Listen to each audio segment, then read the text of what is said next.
is it going, my friends? Today I picked 10 Adidas models from their prolific catalog of releases over the years. Sorry to the 1990s, no shoes from that decade made it on the list. I did buy Adidas shoes in the 90s, some of their EQT line, but I was more into their retro shoes that decade. This isn't a ranking, just 10 solid models that I equally love. So let's check out my Adidas.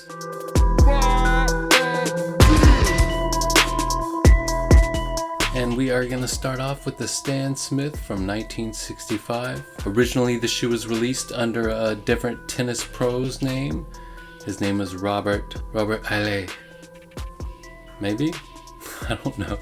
Anyhow, Robert, this name, retired in 1971 and Adidas needed another pro to endorse the shoe. But even though they signed Stan Smith, they couldn't decide whether to put his name on it until 1978. Although they did release confusing versions with both Robert HAILLET's name and Stan Smith's face on them. Anyhow, it's a classic shoe still worn through the decades. Leather upper, simple cup sole, a shoe that's been copied a million times, but with the originals, you can't go wrong. Up next, we'll put the Taishan right here from 2018. My only shoe on the list that originated in the Adidas skateboarding line, and the most modern shoe on the list as well.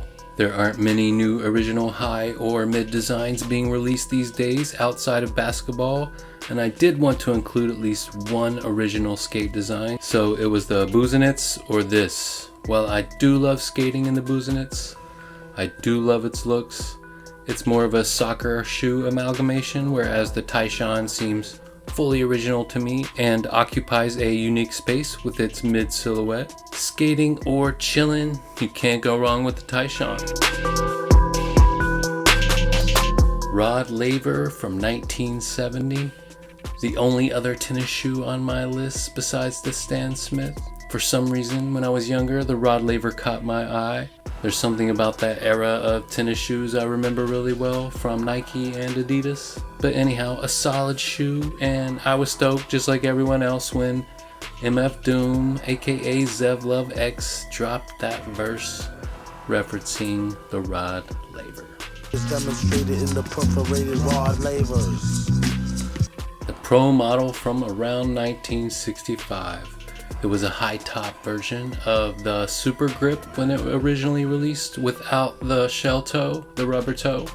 Adidas added the rubber shell toe around 1969, mostly for basketball purposes. I think they used the pro model before that for different sporting events, like a lot of shoes back then. They were interchangeable between sports and being a training shoe. It was popular on the basketball courts, like I said, in its day, and without this we wouldn't have the Superstar. I've never worn them for basketball or skateboarding, but it's definitely a look if you can pull it off. The Adidas Rivalry from 1986. A period at Adidas that saw Patrick Ewing come in and put Adidas in the running with Nike and Michael Jordan's shoes. I did do a Rivalry low review that has some more history on the shoe, and to me it's definitely underappreciated and a classic you're definitely gonna want to check out. The Superstar from 1969, a low top version of the pro model derived from the Super Grip. The shell toe is a b-boy and skateboarding heavyweight that never seems to go away.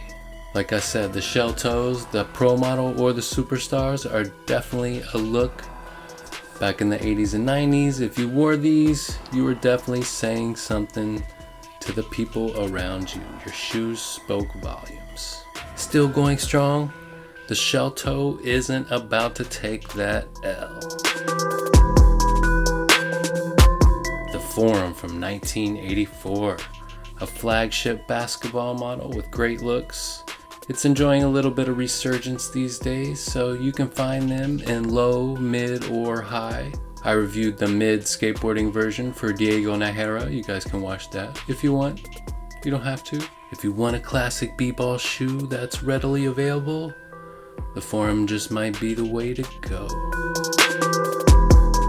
The Campus. It's a shoe that was originally called the Tournament, but got its name changed to Campus around 1980. A popular skate shoe in the early 90s, the Campus really has ridden that wave all the way till today, where you can find it in many different colors.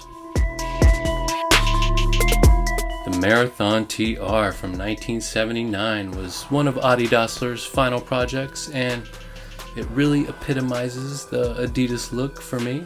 I've always loved the looks, the heel flare, the Dellinger web, the nylon and suede. It's a classic look, and I've owned about 10 pairs over the years, and it's comfy too, probably the most comfy out of all these shoes I have on this list.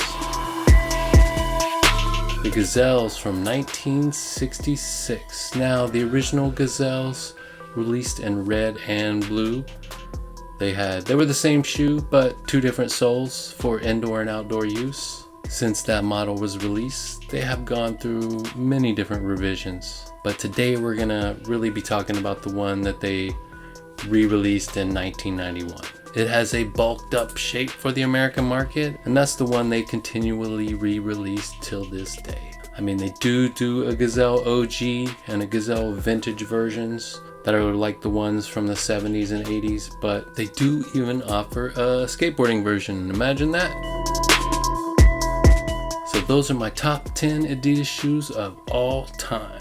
Hope you guys enjoyed that. Hope I picked some pairs you guys like too. Till next time, see ya.